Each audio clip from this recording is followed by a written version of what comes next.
Ibinunyag ng COMELEC na 3 sa 15 pinakamalalaking kontratista sa flood control projects ang nag-donate sa mga kandidato noong 2022 elections.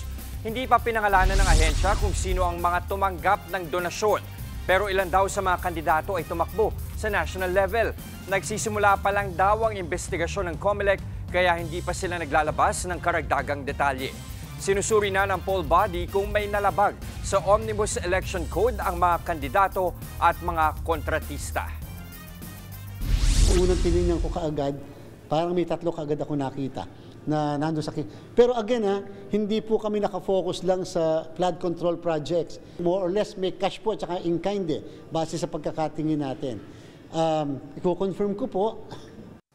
Mga kapatid, Angela Lagunsad Castro po para sa komprehensibo at makabuluhang balitaan at talakayan. Mag-follow at subscribe na sa social media pages ng News 5.